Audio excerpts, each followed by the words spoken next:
Hello guys, welcome to this video. इस video में हम क्लास 11th हिस्ट्री का जो चैप्टर 10 है या फिर आपकी बुक में चैप्टर 6 होगा, उसका जो टॉपिक है यूरोपियन इंपीरियलिज्म। चैप्टर का नाम है डिस्प्लेसिंग इंडिजीनियस पीपल्स। उसका टॉपिक देखेंगे आज यूरोपियन इंपीरियलिज्म। तो हेडिंग समझ लो पहले। इंपीरियलिज्म का मतलब होता है, तुम कॉलोनियल रूल समझ लो, यानी कि अपने से किसी भी नीचे वाले देश को उस पे जाके आक्रमण करना और फिर उधर के लोगों को अपने कंट्रोल में ले लेना, और फिर सारा उधर का जो मिनरल है, उधर के जितने भी रिसोर्सेज हैं, जितना भी पैसा है, सारा अपने देश में ले जाओ और उधर जाके यूज करो, और जो लोग हैं उनकी कोई वैल्यू मत करो। तो ये सब होता है इंपीरियलिज्म का मतलब, ठीक है। यानी कि ये ह्यूमैनिटी की बहुत ही एक डार्क साइड है जो कि यूरोपियंस ने प्रैक्टिस की थी। कब की थी? ये की थी लगभग 17th सेंचुरी से लेके 20th सेंचुरी तक, या फिर half 20th mid 20th century तक की थी। और फिर अब इसने नए फॉर्म्स भी ले लिए हैं, वो इस वीडियो में नहीं जानेंगे, वो तो ऐसे बता रहा हूँ। जैसे कि आप देखते रहते हो, यूएसए ने अफगानिस्तान पे 20 सालों तक कब्जा किया, 2001 से लेके 2021 तक, क्या बोल के कि भाई इधर टेररिस्ट वगैरह है, उनको कंट्रोल में लेना है, इसलिए हम 20 साल इधर रह रहे हैं। फिर 20 साल तक उनके जितने भी रिसोर्सेज हैं उनका बढ़िया यूज करा, फिर 2021 में चले गए। अब 2021 में टेररिस्ट तो खत्म हुए नहीं, लेकिन उनका कहना था कि हम टेररिस्ट खत्म करके जाएंगे, तो फिर क्यों चले गए? अब 2021 में तालिबान का रूल भी छोड़ गए उधर, यानी कि टेररिस्ट भी खत्म नहीं हुए और 20 साल रूल भी कर गए। उस 20 साल में बढ़िया पैसा छाप गए वो अफगानिस्तान से। ऐसा ही उन्होंने इराक के साथ भी किया था, सेम। मतलब इराक का अगर आपको नहीं पता हो तो 2003 के आसपास शायद उन्होंने बोला कि इराक में वेपन्स ऑफ मास डिस्ट्रक्शन है, WMD, weapon of mass destruction, यानी कि इराक कोई न्यूक्लियर वेपन वगैरह बना रहा है चुपके से और पूरे वर्ल्ड को तबाह करने की फिराक में है इराक। तो उन्होंने यूएसए वालों ने इराक पे हमला कर दिया ये बोल के, और फिर कई सालों तक कंट्रोल में रखा इराक को। इराक में जेनोसाइड से करवा दिया, मतलब बहुत सारे लाखों लोगों की जान ले ली वॉर के दौरान। और फिर पता नहीं कितने साल बाद निकला था, कुछ सालों बाद निकल के बोल दिया कि हमें कोई वेपन ऑफ मास डिस्ट्रक्शन नहीं मिले, हमारा जो शक था ईरान पे वो गलत था। अब बताओ, उस उन्होंने शक के चक्कर में जेनोसाइड करवा दिया, लाखों लोगों की जान ले ली। और इराक पे उनका मेन मोटिव था कि यहाँ से जितना भी हो सके मनी निकाला जाए, क्योंकि इराक में है ऑयल, तो उन्होंने कई सालों के लिए ऑयल निकाल लिया इराक से। अब यूएसए को कई सालों तक ऑयल की जरूरत नहीं। तो ये न्यू फॉर्म्स ऑफ इंपीरियलिज्म में आता है। लेकिन पुरानी फॉर्म्स ऑफ इंपीरियलिज्म क्या थी? कंट्री में घुस के उधर रूल करना और फिर उधर के सारे रिसोर्सेज को लूट करना, जिसे कि कॉलोनियल रूल कहते हैं, जैसे कि इंडिया पे भी ब्रिटिशर्स ने किया था। तो अब इन्हीं के बारे में जानेंगे इस टॉपिक में, ठीक है। तो बताया गया है स्टार्टिंग में जो स्पेन और पुर्तगाल थे, स्पेन एंड पुर्तगाल, तो जो स्पेन और पुर्तगाल थे इन्होंने कंट्रोल किया था जो नॉर्थ अमेरिका का रीजन हो गया, नहीं नॉर्थ अमेरिका नहीं, सेंट्रल अमेरिका का रीजन हो गया और साउथ अमेरिका का। जैसे ये अमेरिका है, मान लो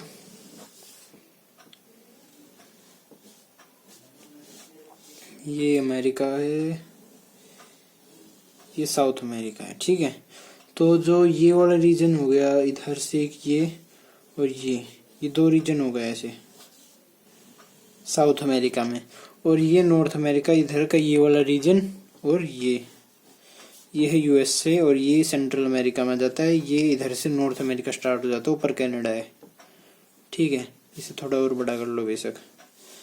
तो ये कनाडा, यूएसए और ये सेंट्रल अमेरिका, ये हो गया हमारा ब्राजील, और ये हो गया पेरू और या फिर चिले वगैरह, जितना भी इनका कॉम्बिनेशन हो, उधर इनका एम्पायर था, ठीक है।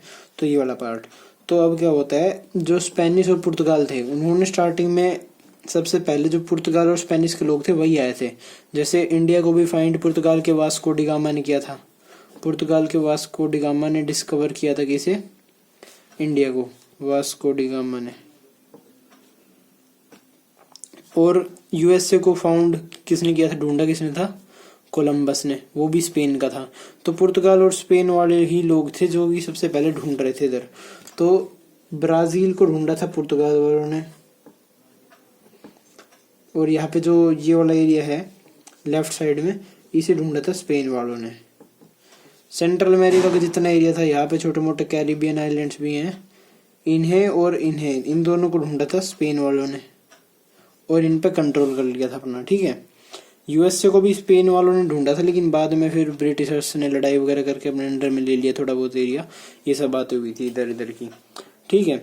तो ये बात थी कि स्पेन और पुर्तगाल वालों ने सबसे पहले अपने कंट्रोल में एरिया लेने स्टार्ट कर दिए थे, क्योंकि सबसे पहले वही लोग थे जिन्होंने नाव लेके नए नए देश ढूंढने स्टार्ट किए थे, ठीक है। तो 17th सेंचुरी बताई गई है, मतलब उन्होंने ढूंढ तो 1492 यानी कि 15th सेंचुरी या फिर 16th सेंचुरी के आसपास ढूंढ लिए थे उन्होंने, लेकिन उन्होंने 17th सेंचुरी के बाद कोई भी एक्सपेंशन नहीं किया।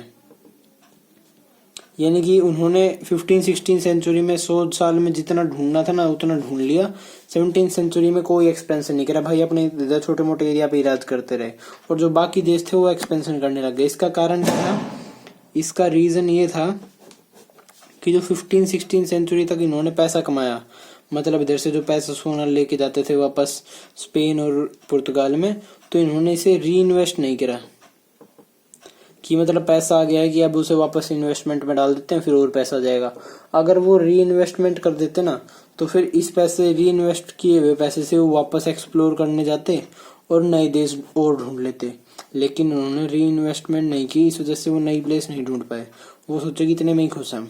लेकिन वही दूसरे देश थे, जैसे बाकी यूरोपियन देश थे, जैसे कि फ्रांस, हॉलैंड यानी कि तुम नेदरलैंड समझ सकते हो आज के टाइम पीरियड पे, ठीक है। इंग्लैंड, तो ये जो 3-4 देश थे, फ्रांस, हॉलैंड और इंग्लैंड, इन तीनों देश ने री इन्वेस्टमेंट पे बहुत ध्यान दिया। मतलब इन्होंने बहुत सारा पैसा इन्वेस्ट करा। इन्होंने अपनी खुद की छोटी मोटी कंपनीज खोली, जैसे कि ईस्ट इंडिया कंपनी।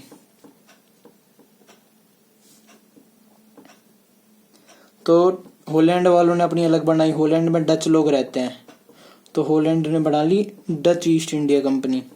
फिर इंग्लैंड में ब्रिटिशर्स रहते हैं, तो ब्रिटिशर्स ने बना ली ब्रिटिश ईस्ट इंडिया कंपनी। तो ऐसे 2-4, और फ्रांस वालों ने फ्रेंच ईस्ट इंडिया कंपनी। तो ऐसे 3-4 कंपनी बन गई ईस्ट इंडिया कंपनी। अब ईस्ट इंडिया कॉमन क्यों है? क्योंकि इन सब का मोटिव ये था कि हम हमारी कंपनी में पैसा लगाओ, फिर हम इंडिया तक का रास्ता ढूंढेंगे, मैप या फिर रूट ढूंढेंगे इंडिया तक का, और फिर उस रूट से हम पहुंच जाएंगे इंडिया, और फिर वहां से जितना भी ट्रेड होगा, उधर से जो पैसा आएगा, उधर जितना प्रॉफिट होगा ना, उसमें जितने शेयर्स तुमने खरीदे होंगे, जितना तुमने इन्वेस्ट किया होगा, उसके हिसाब से तुम्हें हम रिटर्न दे देंगे, तुम्हें पैसे दे देंगे। तो ये सोच के लोग पैसे लगाते थे, डच, ब्रिटिशर्स और फ्रेंच वाले। तो डच, ब्रिटिश और फ्रेंच वालों के पास री इन्वेस्टमेंट ज्यादा थी, इस वजह से ज्यादा एरिया ढूंढ पाए। वही स्पेन और पुर्तगाल वाले नहीं ढूंढे। तो ये जो 3 देश थे, इन्होंने नए नए एरिया ढूंढने स्टार्ट कर दिए, और फिर इन्होंने अपनी कॉलोनीज बनानी स्टार्ट कर दी। जो भी एरिया मिलता उसे कॉलोनी बना लेते। अगर नहीं बनती तो वहां पे पहले सिर्फ ट्रेड करते, फिर 100-200 साल ट्रेड करके फिर धीरे धीरे से कॉलोनी बना देते उसे, जैसे इंडिया के साथ हुआ था। स्टार्टिंग में कॉलोनी बनाने की कोशिश की, औरंगजेब ने पीट दिया इन्हें, ब्रिटिशर्स को बहुत बुरी तरह। फिर अब कोई ऑप्शन नहीं बचा ब्रिटिशर्स के पास, ब्रिटिशर्स सिर्फ ट्रेड करने लग गए। फिर थोड़े टाइम बाद उन्होंने देखा कि औरंगजेब मर गया, ब्रिटिशर्स मतलब इंडिया वाले कमजोर पड़ गए, मुगल एम्पायर कमजोर पड़ गया है, और फिर आपस में लड़ने लगे हैं। तो ब्रिटिशर्स ने सोचा कि ये सही मौका है, इन सबको लड़ने रहने देते हैं, और फिर बीच में जाके रूल कर लूंगा इन सबको मार के। तो यही करा ब्रिटिशर्स ने, और बीच में जाके रूल कर लिया, ठीक है। तो ऐसे इंडिया पे रूल किया था। तो बताया गया कि ऐसे इनका कॉलोनियल रूल स्टार्ट हो चुका था। आयरलैंड भी इनकी एक कॉलोनी ही थी। अगर आपको पता हो तो, जैसे ब्रिटेन जो देश है, ये मान लो यूरोप है, तो ब्रिटेन यूरोप के बिल्कुल बाउंड्री पे है, ऐसा सा देश है थोड़ा सा।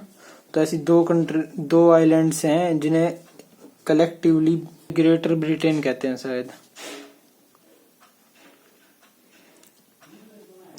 तो इसमें कई सारे पार्ट्स थे, जैसे कि ऊपर वाले को स्कॉटलैंड कहते थे, और नीचे वाले को कहते थे इंग्लैंड, और इसको कहते थे आयरलैंड।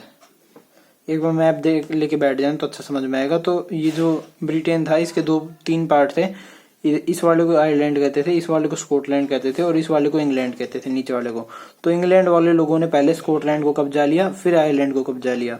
फिर जो आयरलैंड वाले लोग थे, इनकी जमीनें खोस ली, और फिर इंग्लैंड वाले जाके उधर रहने लग गए।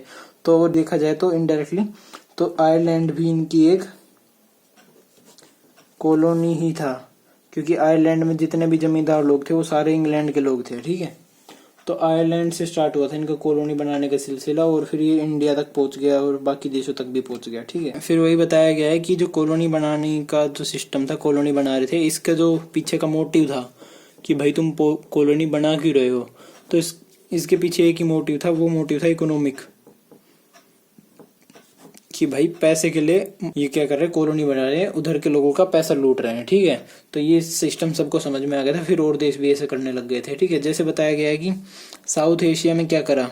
साउथ एशिया अगर आपको पता ना हो तो उस पार्ट को कहते हैं इंडिया, पाकिस्तान, बांग्लादेश, श्रीलंका, नेपाल, भूटान, ये जो इंडिया के आसपास के देश है, मालदीव वगैरह, इंडिया, पाकिस्तान, बांग्लादेश, इनको कहता है कलेक्टिवली साउथ एशिया। ठीक है, और ब्रॉडर टर्म पे अफगानिस्तान भी आ जाता है कई बार इसके अंदर। तो इन सब देशों पे जब कंट्रोल किया साउथ एशिया में, अफगानिस्तान पे थोड़ा बहुत किया था, डायरेक्टली फुल कंट्रोल नहीं किया था ब्रिटिशर्स ने, इसीलिए मैंने बोला कि अफगानिस्तान में जाता है थोड़ा बहुत। तो जो ईस्ट इंडिया कंपनीज थी, अब ऐसा नहीं है कि मतलब ब्रिटिशर्स अकेले ही इंडिया पे रूल कर रहे थे, बहुत सारी ईस्ट इंडिया कंपनीज इंडिया पे रूल कर रही थी। जैसे फ्रांस वालों ने भी साउथ में 2-3 जगह थी, तमिलनाडु की साइड, जहाँ पे साउथ वालों ने ना फ्रांस वालों ने रूल किया था। फिर उनकी ब्रिटिशर्स के साथ लड़ाई हो गई और फिर ब्रिटिशर्स ने उन्हें हरा के भगा दी उधर से, तो ब्रिटिशर्स का कंट्रोल हो गया साउथ पे भी और नॉर्थ पे भी। लेकिन एक और कंट्री थी, एक और कंपनी थी जिसका नाम था डच ईस्ट इंडिया कंपनी, मैंने बताया था, जो हॉलैंड वाले लोगों की थी। तो डच ईस्ट इंडिया जो कंपनी थी उसने भी कंट्रोल रखा था इंडिया पे, और एंड तक रखा था। कहाँ पे रखा था? गोवा में रखा था। अब गोवा छोटी जगह, ब्रिटिशर्स बोले रख लो तुम, इनसे तो क्या ही लड़ना। तो डच ईस्ट इंडिया कंपनी का बस गोवा पे कंट्रोल था इंडिया में, और उसे एंड तक रखा था। बल्कि इंडिया की जो इंडिपेंडेंस हो गई थी उसके बाद भी रखा था, वो तो इंडिया ने बाद में लड़ाई वगैरह करके अपना गोवा छुड़वाया था। ठीक है, तो बोले कि जब ये जो ईस्ट इंडिया कंपनी थी ब्रिटेन वालों की, तो इन्होंने जब इंडिया पे कब्जा किया तो इन्होंने देखा कि जो इंडिया है यहाँ पे एक वेल डेवलप्ड सिस्टम है। किसका? एडमिनिस्ट्रेशन का। यानी कि जो बाकी देश थे वहाँ पे जो ये कंट्रोल करने जाते थे, वहाँ पे ट्राइबल सिस्टम था, ट्राइबल लोग होते थे, उन्हें मतलब एडमिनिस्ट्रेशन ढंग से समझ नहीं आता था, टैक्स वगैरह देने का कोई कल्चर नहीं था उनका। लेकिन जो इंडिया के लोग हैं, इनका वेल डेवलप्ड एडमिनिस्ट्रेशन सिस्टम है। इधर पहले से राजा रूल करते थे और वो राजा बहुत बड़ा टैक्स लेता था लोगों से। ठीक है, तो ब्रिटिशर्स को ये हो गया कि अब इस राज्य को हटाना है और हम आ जाएंगे और टैक्स तो फिर भी आता रहेगा। तो उन्होंने राज्य को हटा दिया और फिर खुद आ गए और फिर टैक्सेस कलेक्ट करते रहे लैंड ओनर्स से। भाई जिनके पास भी जमीन है, जमींदार वगैरह, अगर तुम अपनी अपनी जमीन रखनी है, उस पर खेती करनी है तो टैक्स दो, वरना हम ब्रिटिशर्स तुम्हारी जमीन पर कब्जा कर लेंगे। तो ये सब सिस्टम पहले से था, जो ब्रिटिशर्स ने बस राजा की जगह अपना नाम लिख दिया। ठीक है, फिर बोले कि अब इससे ज्यादा पैसा नहीं आ रहा था, क्योंकि टैक्स बढ़ा भी देते तो इतना पैसा कहाँ से आ जाता, अगर जनता ही गरीब है तो कितना टैक्स आ जाएगा। तो उन्होंने एक और तरीका अपनाया कि अगर उन्हें ज्यादा से ज्यादा पैसा चाहिए तो वो माइनिंग कर सकते हैं। उन्होंने देखा कि इंडिया में गोल्ड भी बहुत है, सिल्वर भी बहुत है, कॉपर भी मिल जाएगा, एल्यूमिनियम भी मिल जाएगा, मतलब जो ढूंढोगे वो मिल जाएगा। अगर तुम बनाओगे तो स्टील भी बना लोगे, आयरन मिल जाएगा, कोल मिल जाएगा, मतलब इंडिया में मिनरल्स की बहुत ज़्यादा भरमार है। तो ब्रिटिशर्स ने ये चीज़ देखी और माइनिंग करवानी स्टार्ट कर दी और माइनिंग कंपनीज खोल दी। बहुत सारी माइनिंग की जो कंपनीज हैं वो ब्रिटिशर्स के टाइम से ही है हमारे देश में। फिर माइनिंग कंपनीज खोल दी। अब इनके ट्रांसपोर्टेशन के लिए उन्होंने बना दी रेलवेज। जो आज के टाइम पे इंडियन रेलवेज है वो ब्रिटिशर्स के टाइम पीरियड पे बनी थी। अभी रेलवेज इंसानों को ट्रांसपोर्ट करने के लिए नहीं थी, ये थी कोयला वगैरह, आयरन ओर वगैरह, सिल्वर, गोल्ड, इन सब को ट्रांसपोर्ट करने के लिए। ऐसा कोई उन्होंने लोगों की फैसिलिटी के लिए नहीं बनाई थी। ठीक है, वो ज़्यादा से ज़्यादा पैसे कमा सके इसलिए रेलवेज बनी थी। फिर बोले कि ये तो साउथ एशिया में करा उन्होंने कि भाई एडमिनिस्ट्रेशन पे अपना नाम लिख दिया ब्रिटिशर्स का और टैक्स लेते रहे। फिर और साथ के साथ रेलवेज बना दी और माइनिंग से पैसा कमाया। लेकिन उन्होंने एक और चीज़ करी, कहाँ पे? अफ्रीका में। अफ्रीका में वो कैसे करते थे? अफ्रीका से वो स्लेव ट्रेड करते थे, जैसे आपको पता होगा मोस्टली लोगों को। जैसे ये मान लो अफ्रीका है, अब ये अफ्रीका है तो जो ये वाला पार्ट है वेस्ट एशिया, तो यूरोपियंस क्या करते थे, इधर कोस्ट पे आते थे और कोस्ट में यहाँ पे स्लेव मार्केट्स होते थे पहले।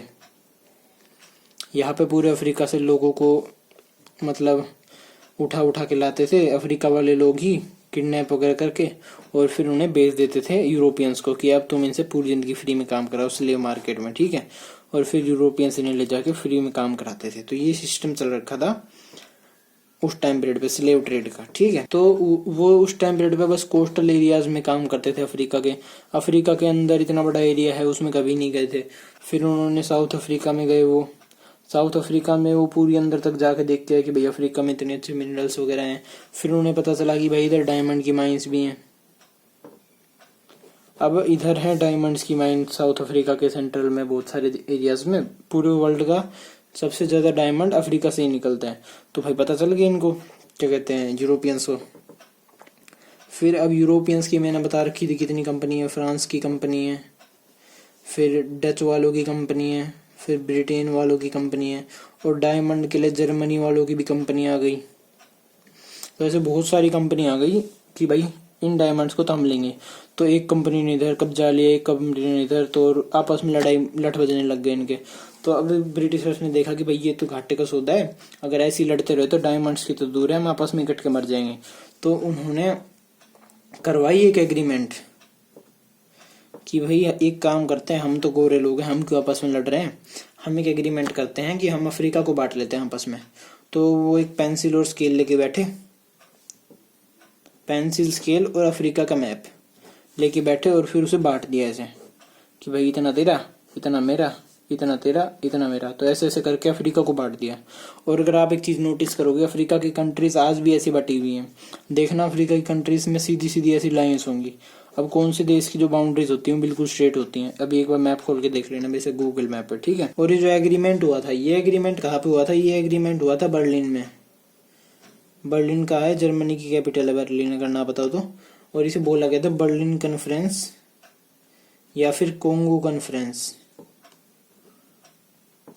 कोंगो अफ्रीका में कंट्री है, इधर बीच में इसलिए, ठीक है। फिर बताया गया है जो सेटलर वर्ड है, सेटलर उन लोगों को बोलते हैं जो कहीं पे भी रुक जाते हैं, बस जाते हैं अपना सामान वगैरह लेके। जैसे कि अगर मैं आज मान लो हरियाणा का हूँ, तो मान लो कल को मेरा मन में आया कि मैं किसी और स्टेट में, या फिर मान लो कि मैं यूएसए में जाके बसूंगा, तो मैं अपने सारे घर बार, अपनी पूरी फैमिली, जितनी भी प्रॉपर्टी वगैरह है, पैसे वगैरह सब ले जाके यूएसए में जाके बस जाऊंगा। तो मेरे को कहेंगे यूएसए में सेटलर।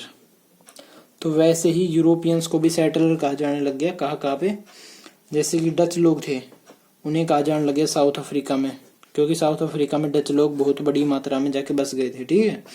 फिर ब्रिटिशर्स को कहा जाने लग गया, कहाँ पे, आयरलैंड में। मैंने बताया था कि ब्रिटिशर्स की जो 2 आइलैंड नेशंस हैं, यहाँ पे स्कॉटलैंड है, नीचे इंग्लैंड है, और यहाँ पे आयरलैंड है। तो इंग्लैंड वाले स्कॉटलैंड में बस गए और आयरलैंड में बस गए, आयरलैंड को अपनी कॉलोनी बना लिया, ठीक है। तो आयरलैंड में बस गए ब्रिटिशर्स जाके, और फिर कहाँ पे बस गए, आयरलैंड में तो बस इनका इतने में पेट नहीं भरा, तो न्यूजीलैंड में भी बस गए। न्यूजीलैंड के साथ साथ ये ऑस्ट्रेलिया में भी बस गए, ऑस्ट्रेलिया के साथ साथ ना ऑस्ट्रेलिया में, ठीक है। और फिर बाकी जगह पे कहाँ पे, यूरोपियंस जो थे, यूरोपियंस बस गए अमेरिका में। अमेरिका में यूरोपियंस क्यों बोला गया, क्योंकि यहाँ पे स्पेनिश लोग भी थे अमेरिका में, और पुर्तगीज लोग भी थे, तो कलेक्टिवली इन्हें यूरोपियंस बोला गया, ठीक है। तो इन सब के लिए सेटलर वर्ड यूज किया गया है। फिर बोला गया कि इन सभी रीजन्स में जो ऑफिशियल लैंग्वेज है वो इंग्लिश है, एनसीईआरटी में दी गई। तो ये बात एक हद तक सही है, लेकिन 2-3 जगह पे ये बात गलत है। तो जो साउथ अफ्रीका है, साउथ अफ्रीका में तो मान ली इंग्लिश है। अब आप कहोगे इंग्लिश कैसे, यहाँ पे तो डच लोगों ने करा था, तो डच लैंग्वेज होगी। तो स्टार्टिंग में डच लैंग्वेज थी, लेकिन 100-200 साल डच लोगों ने रूल करा, उसके बाद ब्रिटेन वाले आ गए, और ब्रिटेन वालों ने लड़ाई करके इन्हें हरा दिया, और फिर ब्रिटेन का रूल कर लिया, जब इधर की लैंग्वेज इंग्लिश हो गई, ठीक है। तो साउथ अफ्रीका की इंग्लिश थी, आयरलैंड में ब्रिटेन वाले हैं, उनकी इंग्लिश हो गई, न्यूजीलैंड में इंग्लिश है, ऑस्ट्रेलिया में इंग्लिश है। लेकिन अब आती है अमेरिका की बात। अमेरिका पे कंट्रोल किया था किसने, स्पेनिश लोगों ने और पोर्तुगीज लोगों ने। अब स्पेनिश और पोर्तुगीज लोगों ने कंट्रोल किया है, तो स्पेनिश और पोर्तुगीज लैंग्वेज ऑफिशियल होगी। भले आप गूगल कर लेना, ऑफिशियल लैंग्वेज ऑफ मैक्सिको आज के दिन में है Spanish, official language of Brazil आज के दिन में है Portuguese, official language of Peru आज के दिन में है स्पेनिश।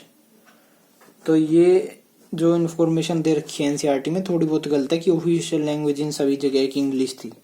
मैक्सिको, ब्राजील, पेरू इन सब की स्पेनिश, पुर्तगाली, स्पेनिश भी थी, ठीक है। और ये साउथ अफ्रीका वाला मैंने समझा ही दिया कि इधर की तो इंग्लिश थी क्योंकि ब्रिटेन वालों ने बाद में कंट्रोल कर लिया था, ठीक है। फिर एक एग्जाम्पशन भी दिया गया है एक्सेप्ट कनाडा, कि कनाडा ऐसी जगह थी जहाँ पे फ्रांस भी एक ऑफिशियल लैंग्वेज थी, फ्रांस प्लस इंग्लिश। अब कनाडा को एक्सेप्शन में क्यों रखा कि भाई फ्रांस और इंग्लिश दोनों ऑफिशियल लैंग्वेज बना दी? तो इसका आंसर है कि जो कनाडा है वो स्टार्टिंग में फ्रांस की कॉलोनी थी।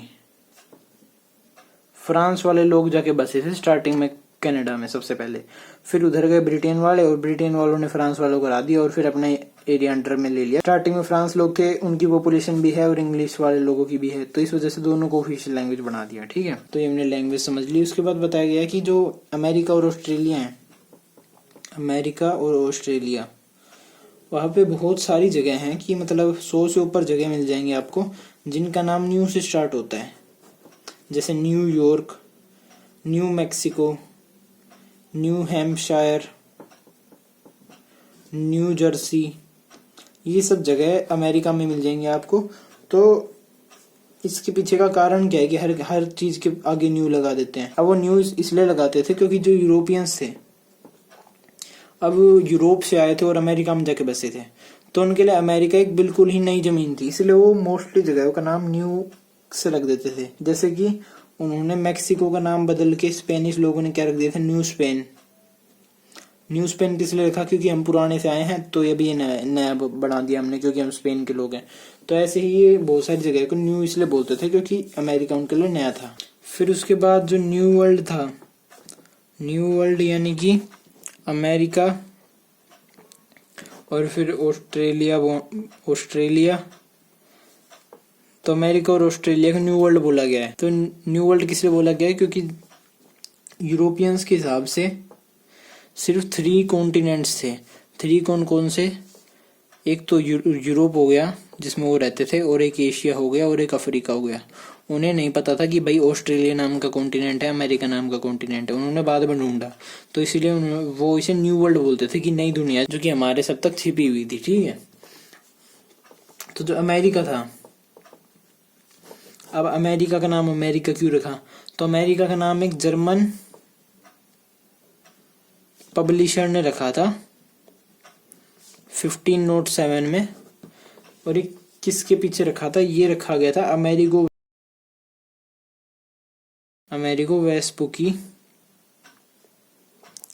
वेस्पुकी नाम का बंदा था, उसके पीछे रखा गया था। उसने बुक लिखी थी एक अमेरिका की जियोग्राफी पे, तो उससे इंस्पायर होके जर्मन फिलोसफर ने 1507 में अमेरिका का नाम अमेरिका रख दिया, अमेरिगो से अमेरिका, ठीक है। फिर कनाडा बताया गया। अब कनाडा का नाम कनाडा क्यों रखा? क्योंकि एक उधर ट्राइब थी जिसका नाम था हुरोन इरोक्विस नाम की एक ट्राइब थी। तो जब जो कॉलोनी बनाने वाले लोग थे यूरोपियंस, जब यूरोपियंस उधर रूल करने पहुंचे तो उन्होंने इन ट्राइब वालों से इनके जो देश है उसका नाम पूछा, मतलब तुम कहाँ पे रहते हो, नाम बताओ। तो उन्होंने कनाटा बोला था, तो इस कनाटा से उन्होंने बना लिया कनाडा।